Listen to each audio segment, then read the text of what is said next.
Welcome to the Energizing Moment. I am back here with my friend and colleague, Bill Treasure, who is the founder of Giant Leap Consulting. Let me tell you some things about Bill you might not know. He's a doting father. He's a business owner, an ex-high diver, which you would never catch me do that. You have to push me off. You're a cancer survivor, and you are a courage builder. And when I think about the things that you've told me, you don't consider yourself a leadership expert. You consider yourself a leadership plumber, trying to get the hairballs out of an organization or the gunk that's stuck in the pipes. And you use a term in your new book, which is Leadership Kick in the Ass, and it's called Holy Shift. Talk to me about that. Sure.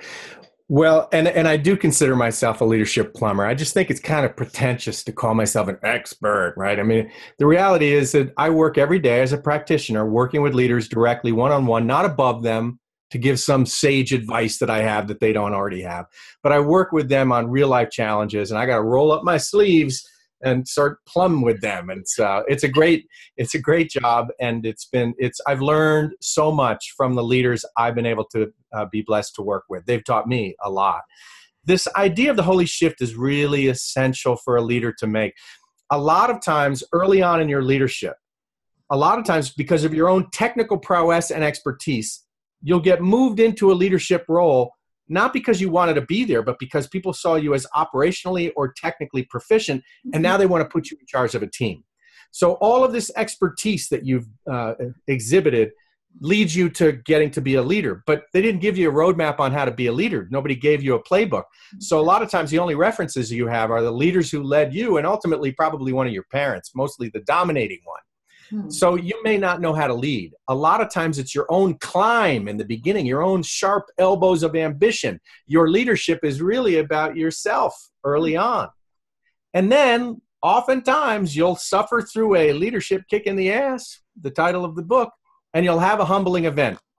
And as the coach of the Pittsburgh Pirates told me, when this happens to you, you should say, good, welcome to the club. Because any leader worth their salt will experience these humiliating events. And now the question becomes, what are you going to do with it? The great thing about these humiliating events is they have the potential to create what I call a holy shift, a shift away from yourself, away from self-focus, and on to focusing on others, away from selfishness and into service, which is exactly what leadership is supposed to be about.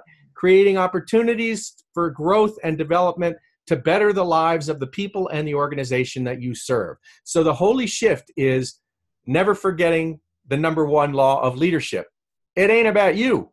It's about the people you're leading. And unless you have the holy shift, you may not be able to appreciate that. I love that idea, holy shift. It is actually an event, like you said, it suddenly jars you, it shifts you. It's kind of like when your car goes haywire and moves off the road because you lost control.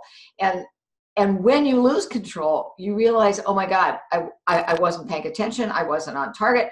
What do I need to do to get back on the road again? And that holy shift is a great picture in my head anyway, and I hope in our viewers, of how to respond so that you reframe what looks crappy and it now becomes holy. I love it. Bill, thank you so much. I've got one more question for you. We'll circle back and do that in a little bit. Great.